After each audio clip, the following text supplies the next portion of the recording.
Video on Soviet-style economics was insane, and here's why. Sounds interesting. Let's fucking watch It's it. the 1920s and almost every major economy is booming. Whoa.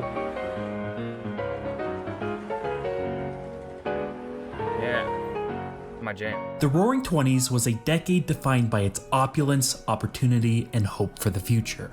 With the end of the First World War in 1917, the global economy was supercharged and led by American industrial growth, which then boasted almost half of the world's total output. From 1920 to 1929, the US Hold on. Let's get back to that statistic there. almost half of the world's total God damn, I didn't know America was chugging like that post-war. Well, post-Great War. output. From 1920 to 1929, the US economy grew by a massive 42%, spurred on by the widespread adoption of mass production and the introduction of electricity. The UK and France rebuilt and maintained their powerful colonial empires, and even Germany was starting to see a major economic rebound by 1923. However, the economic euphoria came to a screeching halt. Yes. It was panic. 16.5 million shares of stock sold in a single day. Sold hopelessly, desperate, at any price. The market crash of 1929 Stock market is the biggest scam there ever has been. I'm forever gonna stand by that. and subsequent Great Depression steamrolled the global economy. US industrial production plummeted by 47% and unemployment soared to 20%, decimating the growth of the prior decade. Every major economy experienced incredible contractions to their outputs, incomes, and workforces. Well, except for one.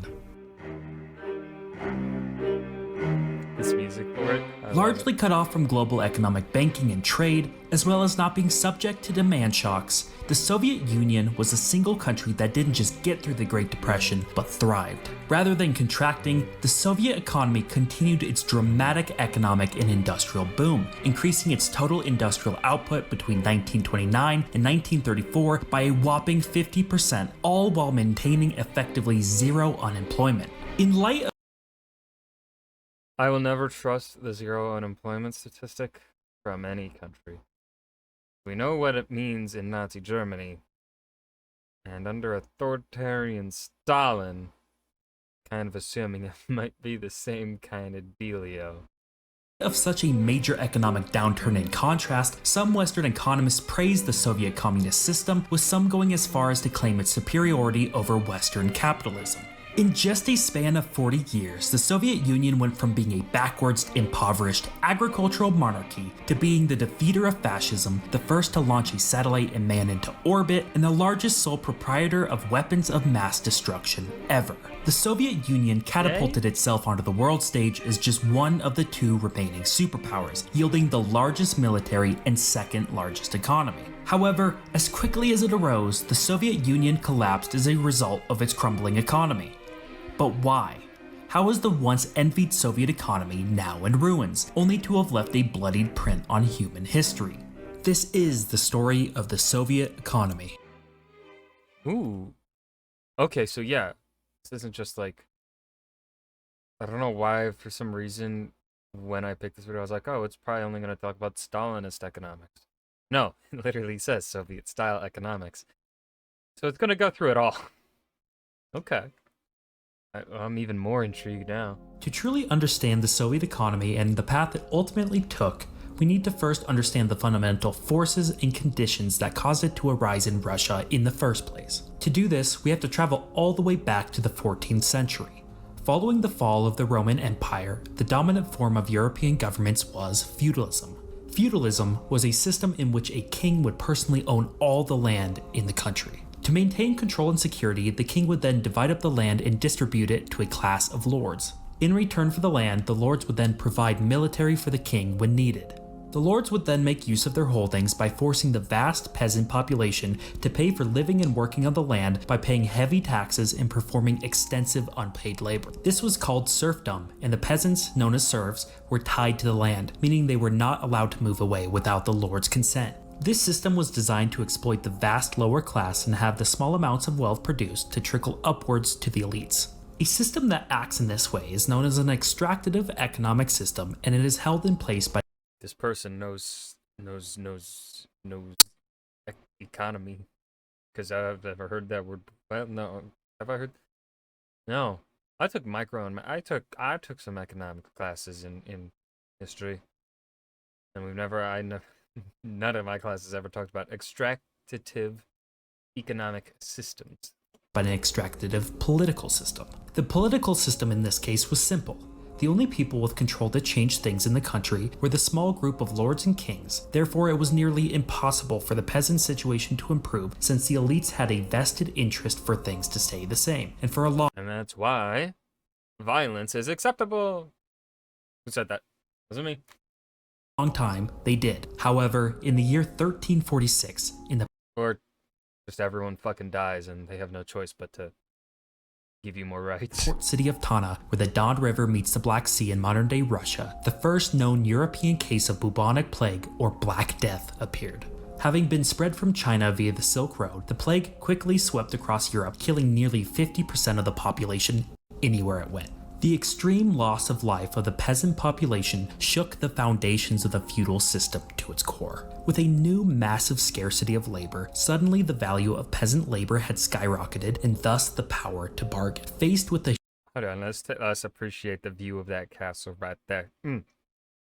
Gorgeous. bargain. Faced with a shortage of workers, desperate lords across Europe started to try and steal one another's peasants by promising to require no extensive work and or reduce taxes. This resulted eventually in a near, or in some places total, abolishment of unpaid labor, significantly increasing peasants' living conditions, wealth, and eventually power to demand further changes. By 1351, the English government, in an attempt to Now, one question I have for the feudal lords running, serfdom. How the fuck can they pay taxes if they are unpaid labor?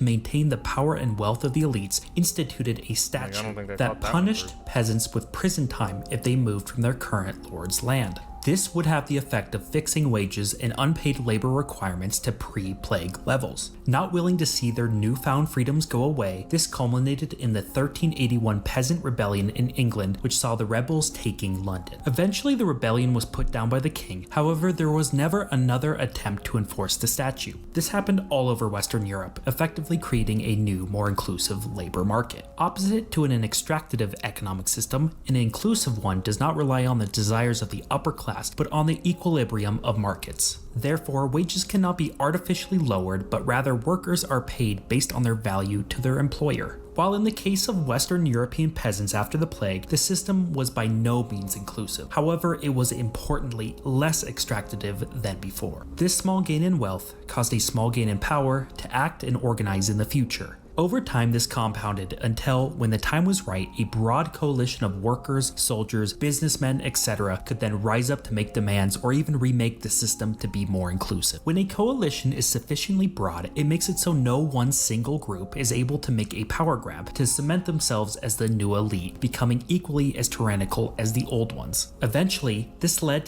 to secure property rights, a crucially important foundational element for the Industrial Revolution, which supercharged national economies and living standards for all that lived in them. This was the story of economic development in Western Europe. However, it contrasted drastically with Eastern Europe.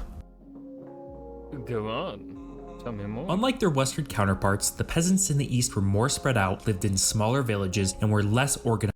I'm sorry, but the misspell here on serfdom, where it's SU, I'm just picturing surfers now. While their lords controlled larger and more powerful swaths of land. In response to the labor scarcity caused by the bubonic plague, the eastern lords snapped up more lands and added to their holdings, while also clamping down on the peasant population even more harshly. Since the eastern peasants were less powerful, their rebellions either didn't happen or failed miserably. They didn't see any new freedoms afforded to them, but rather had even more taken from them. This was further exacerbated by the 16th century, when Western demand for agricultural products like livestock and wheat produced in the East grew rapidly. With this increased demand, the lords saw it in their best interest to place even tighter controls on the peasants, demanding more unpaid labor and levying even more taxes. The gap in wealth power, and freedoms between the peasants in the West and East grew large. This fundamental divide in Europe compounded over the centuries. While in the West, the lower classes were eventually able to overthrow absolute monarchies and replace them with much more inclusive constitutional ones, or even republics, the Eastern Kingdom stayed almost exactly the same or even became more extractive. First in the British Isles, then in the US, and later in Western continental Europe, the Industrial Revolution began in the mid-18th century. Spurred on by fair legal systems and property rights on intellectual property, people could now profit off of discovering new inventions and processes without fear of someone robbing them of their ideas. This caused an explosion of new patents, inventions, and systems, which dramatically increased the productivities and efficiencies of industries and economies. For the first time in history, sustained economic growth occurred and the living standards of all increased exponentially. By the turn of the 20th century, powerful industrial manufacturing bases were established in Britain, France, Germany, and the United States. However, the Industrial Revolution was faced with staunch opposition in the Eastern countries that still maintained absolute monarchies and extractive systems like that of the Russian Empire. Those who answer the call of the vagabond know that the best stories aren't about In the year 1850, Russia comprised 1/7 of the entire Earth's landmass, stretching from Germany all the way to Canada, yet its total economy was relatively small and its citizens still poor. This was not for without good reason. Russia was still based on the feudal system of the 14th century, meaning the king, known as a Tsar, had near total control over his population, and the small nobility class exploited the poor by being in charge of the old traditional industries. The king and the elites feared the creative destruction that was brought on by industrialization. Creative destruction refers to the process of new inventions or systems that upend old industries and replace them with more efficient and productive ones, thereby taking wealth and resources away from the established elite class while also building. We're going through this. See what we're going through. Yay. Yay. The elites refuse. Yay.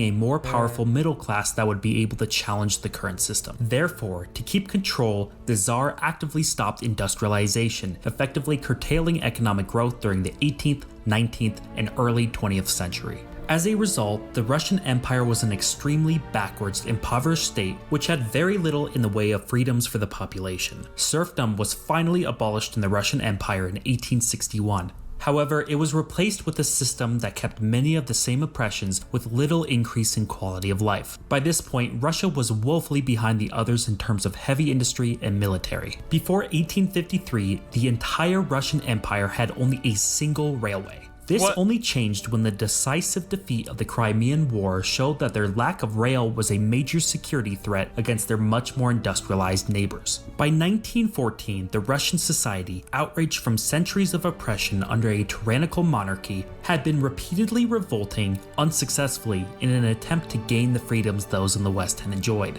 Coupled with a czar that was particularly incompetent, Nicholas II, in an embarrassing defeat against the Japanese in 1905, the seeds of revolution had been sown and the entire system had grown unstable. Then, on August 1st, 1914, Germany, because of obligations to defend Austria-Hungary after its invasion of Serbia, declared war on Russia. By 1917, Russia was losing badly to the Germans, its people were starving, its economy had collapsed, and its ruler, Nicholas II, had made some pretty terrible political decisions, like placing himself. Yeah, no, that's one way to phrase it. I'd go a bit further than just terrible, god awful, like downright atrocious. Like let's keep spewing out some verbiage here for how bad his decisions were. Himself as the commander of the military while leaving his German wife in charge of the country. Protests are. Yeah, you're fighting. Yeah, that's not gonna work out, is it, Nicholas? Erupted in Petrograd, soldiers began a mutiny, and Vladimir Lenin, the exiled head of the Communist Bolshevik Party, was smuggled into the country by the Germans, who had hoped would cause further internal conflict, which it did. Under enormous pressure, Tsar Nicholas II. I'm just picturing that.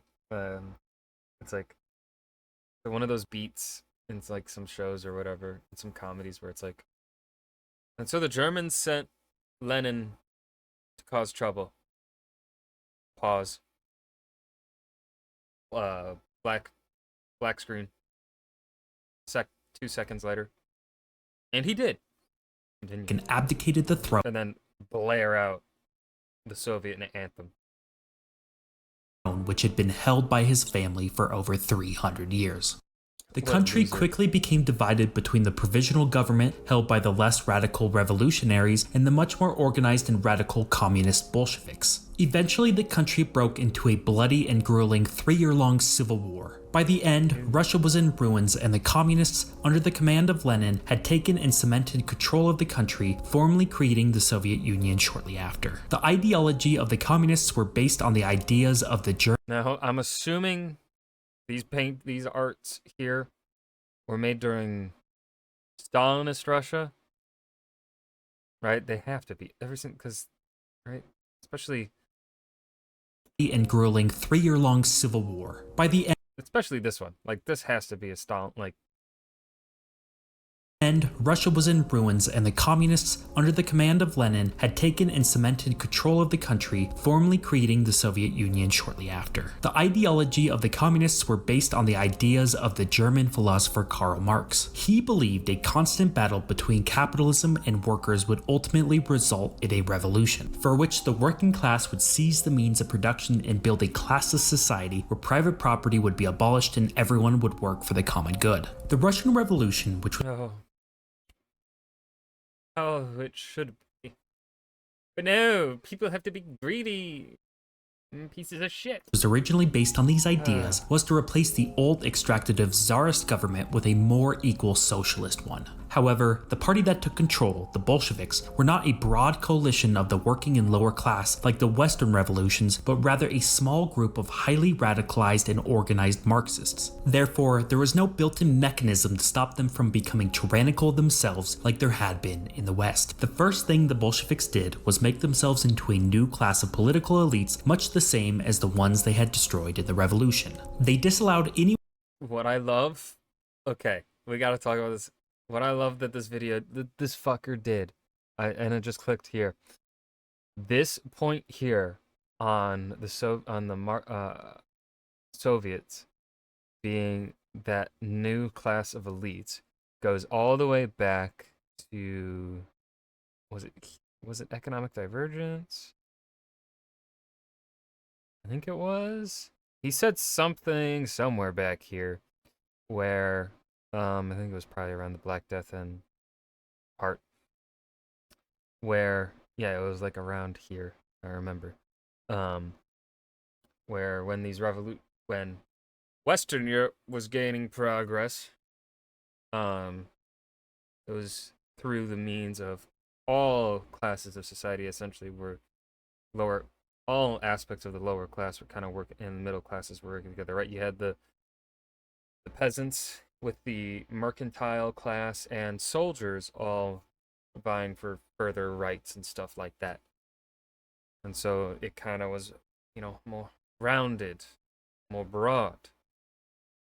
It kind of was able to avoid complete upheaval of society and, right? This creator said it way better than I'm saying it right now. But here, very organized small group of people, and see what happened there.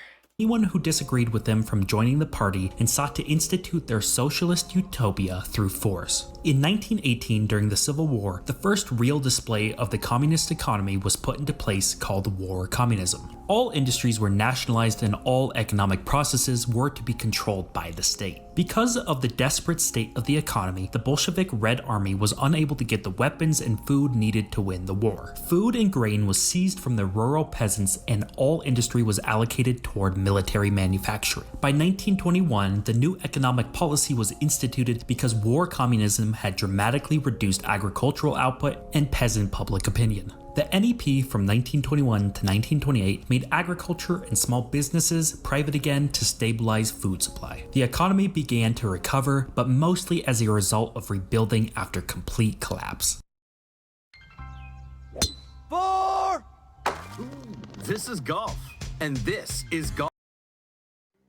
In 1924, Lenin died of a stroke, and shortly after, Stalin took control as head of the Communist Party. In 1928, the first of the 5-year plans was set into motion, which nationalized all production once again. By this point, the entire Soviet economy was entirely commanded from above, meaning that every input and every output from every factory, every farm, every enterprise, every store, every price, all aspects of the Soviet economy was dictated by the government. Stalin and the innermost party officials in the Politburo would decide the general direction of the economy. Then, through a series of government agencies, an extremely intricate and detailed plan would be laid out. After a series of minor negotiations with managers of the individual farms and factories, the 5-year plan was put into law. The first major initiative of Stalin was to radically grow the heavy industry, which included steel and military manufacturing, in a desperate attempt to catch up economically to the other European powers. Stalin deeply feared that another war would come,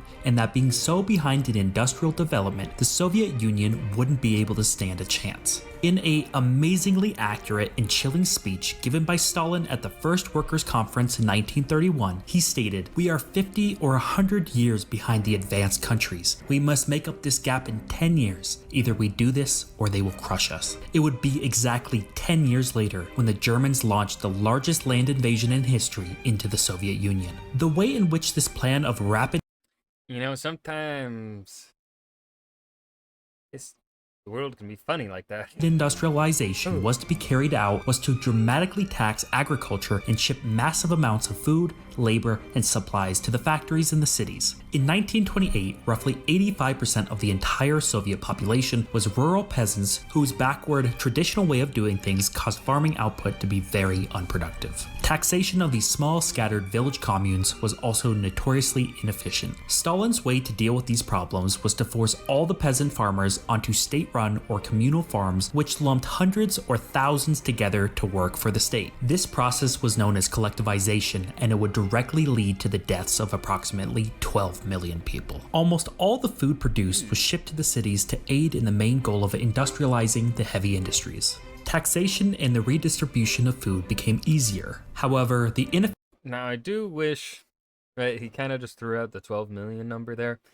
Kind of wish he spent a little, like, we spent half this video in a lot of build up and talking about previous economic systems building to this moment. I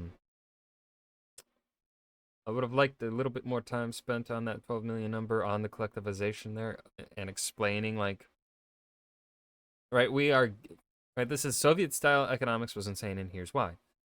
Okay, part of the why, I feel, of explaining all of this, also explain why what was it about the collectivization specifically that brought about these deaths?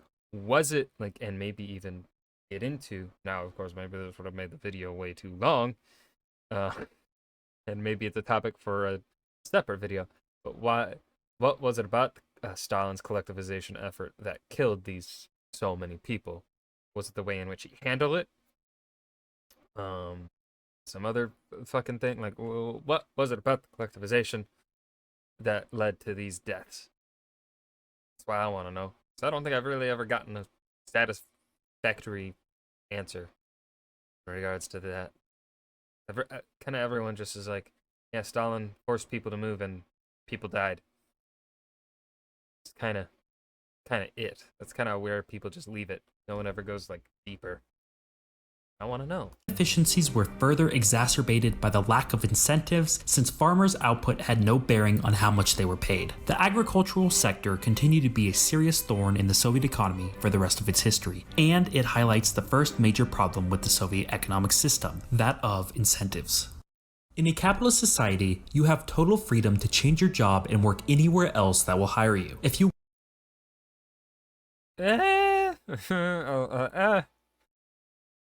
When it works, yeah. When capitalism isn't fucked, yeah, sure. work smarter or harder or longer, you provide extra benefits to your employer. Not wanting to risk losing you to another employer, they will reward you with increased pay or benefits. No, they won't.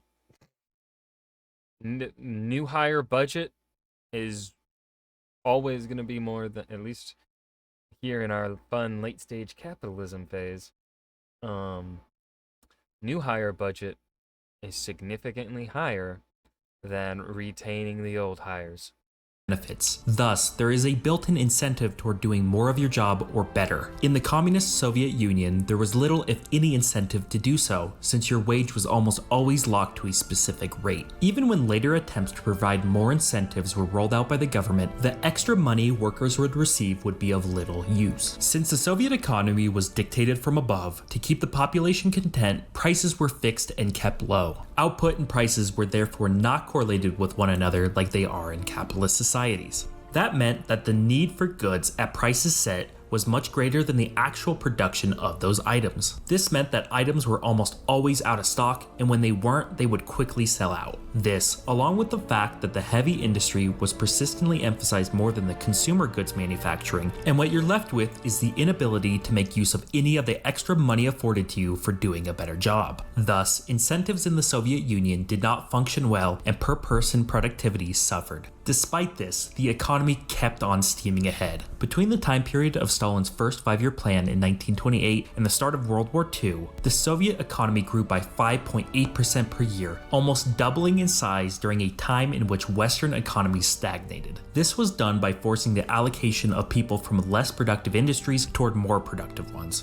By utilizing the massive peasant population working in highly inefficient village farms and moving them to highly productive heavy industry and construction, massive gains in economic activity were accomplished. Even if workers themselves were not very productive, increased output could be accomplished simply by dramatically increasing inputs. How do you make more steel? You just make more steel factories and give each more iron and workers. The Soviet economy grew rapidly, however the quality of that growth was very poor. This is shown precisely by the actions of the enterprise managers, who are the ones that were actually managing the individual farms and factories. When a 5-year plan was being created, the last step included negotiations between heads of industry and the enterprise managers about how much input was needed for the planned output. Since the enterprise manager's only concern was to reach the planned output, they did not care about being cost effective and thus always asked for as many inputs as they could get away with. One way the Soviet planners tried to increase productivity was to demand more output this year than last year with the same amount of inputs. The way they incentivized managers to do this was by making managers pay based on meeting the target output and giving a bonus for going over. However, managers were smart and almost always the actual outputs were either directly above the target or much below. This was for one major reason. While the managers would receive a bonus for producing more, they were also concerned about next year's pay. By producing well over the target this year, the planners would just make that output the target for next year, making the ability to get next year's pay that much harder. So if the target was achievable, the manager would stop producing when they reached it, or if it was out of reach, there was no reason to work for nothing, so they produced as little as they could get away with, hoping next year's target would be lowered. Inputs for a factory also included the total number of employees. Supply chains were also notoriously unreliable and sporadic. This meant that for much of the time, there was way too many workers with little to no work to be done. However, when supplies came, the excess labor was needed to pull through quotas. Therefore, enterprise managers would ask for as many employees as possible, never wanting to fire any workers, and even if they did, it was often difficult to do so since jobs were legally guaranteed in the Soviet economy. This meant that the average factory in the That's why they had zero. Okay. Soviet Union would have as many as twice the amount of workers as a comparatively similar one in the United States. So while unemployment was effectively zero, which is better than any capitalist society then and now, it was because of law and inefficiency rather than a byproduct of a more productive system. To make matters worse for productivity, when given new equipment that would eventually make the factory more productive, it would often end up going unused. This again was because of a lack of incentive by the enterprise managers to increase productivity. The enterprise manager would not profit off of this increased productivity, and he would personally risk not reaching target outputs this year since time would be needed to retrain and integrate the new equipment into the manufacturing line. Therefore, productivity gains were slow and stunted. I definitely think that was the wrong incentive to do for the managers there. Like, yeah, your pay, you'll get a pay boost, by these things. By your output it hits this mark, you get a pay boost. And then next year, well, we're going to expect you to hit that and a little bit more. Obviously, they are then going to do things that are for the, right? Like, that's not, I don't know what the alternative could be there, though, because I don't think the incentive in capitalism is really all that more efficient. So I don't know. Of these incentive issues stemmed from another key issue, that of limited information. When planning out, in its entirety, an economy of an industrialized nation, what is needed to run things as efficiently as a market economy is complete and total information, for which the Soviet planners did not have. Unproductive and wasteful industries persisted as incentives were unable to be utilized by the planners to increase efficiency. The last and arguably most important failure of the Soviet economy was a lack of innovation. In the capitalist world, ever since property rights were established and maintained, there was an immense incentive to create a new invention or more productive manufacturing process because you could patent the idea and make a lot of money. Again, in the Soviet Union, with fixed wages, limited range of items to buy, and the fear of this in some way or another coming back to harm you, there lacked general incentives for Soviets to innovate. Innovation is what drives growth in developed economies, and so without organic innovation, the Soviet Union attempted to But also, this innovation, I would argue, within, when we're comparing Soviet system versus Western, there's also in the West the just pure need to also survive, and so in a capitalist society, the need to survive is directly tied to income. Whereas here in the Soviet system, life is guaranteed for the most part, as long as you don't, speak out. As long as you are a good little Soviet boy or girl or whatever, and don't upset Papa Stalin or any of the political commissars. But in the West, very much like, yeah, you don't create thing or work, you die. Like, that's the incentive. Like that's just what it is. Whereas in the Soviet system, they had a pretty solid pension plan sort of dealio. And like they said, jobs were guaranteed. So like essentially through that, in the system, life is guaranteed as well. As long as, there are goods provided to survive, which Soviet system did struggle with now and again.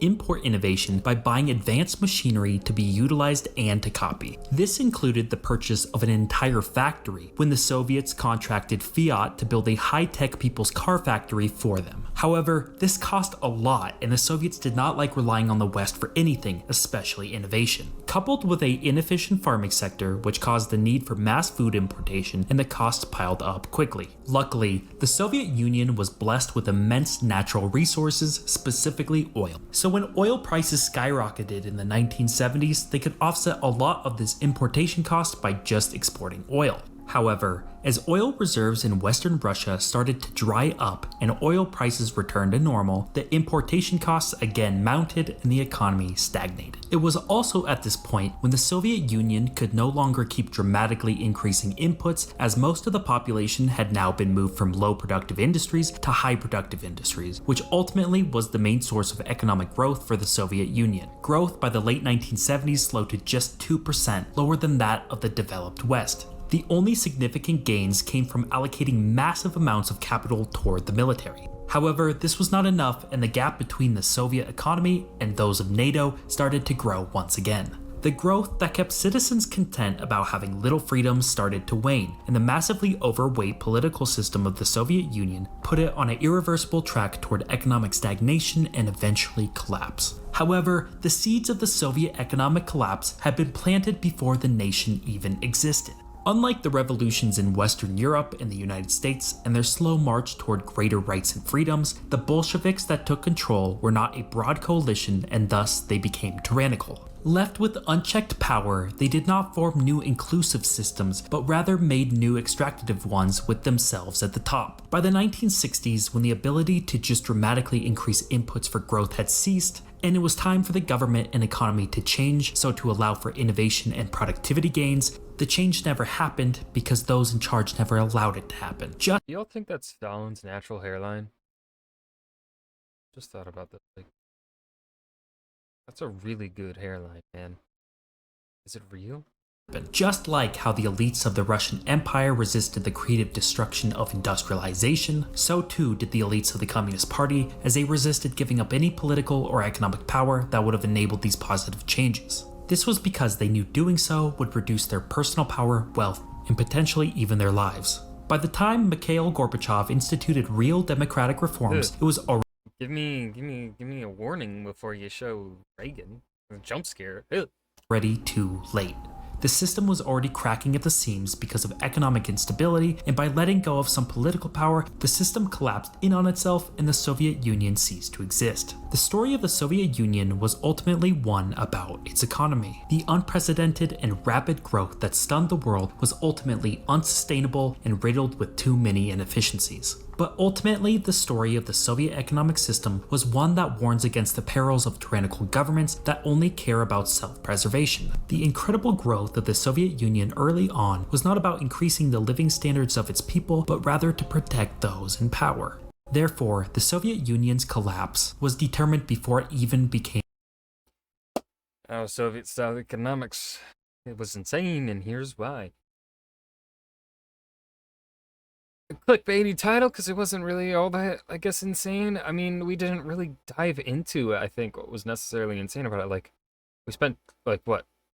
A sentence on the collectivization? I would argue Stalin's 5-year plan was one of those instances of extreme insanity in Soviet-style economics. So that collectivization should have been, I think, emphasized a bit more onto, like, the insanity and just incomparableness of the attempt of it, you know? Because I can't really think of an instance of that in Western society, where there's that singular massive push from, the governing force onto the people to move from the fields to the factories. That's like a unique thing here. We didn't talk about it like at all. So, I think the first half of this video, fantastic. Second half, the moment it kind of pretty much just focused on Soviet Union, I think teetered off because I don't know. I don't think the first half made me think we were gonna get a pretty deep dive into the economy, and then really the second half here, I didn't feel like we got all that deep of a dive into the Soviet economy. There's kind of a lot of repeat points of inefficiency over and over, and how the Soviet Union continued to be inefficient. I wanted more, I guess maybe more examples of that, more explanation of the inefficiency, as to instead of just kind of sounded like it was being blamed on a lack of incentive, which there's never ever one singular reason as to why something does not work. It is not just and of course he kind of talked about that a little with how the Soviet Union did not use more productive methods, but again he then would tie that back to the lack of incentive to use those more productive methods. And in my opinion, it is not just, I think it is impossible for it to just solely be down to lack of incentive for all of those things.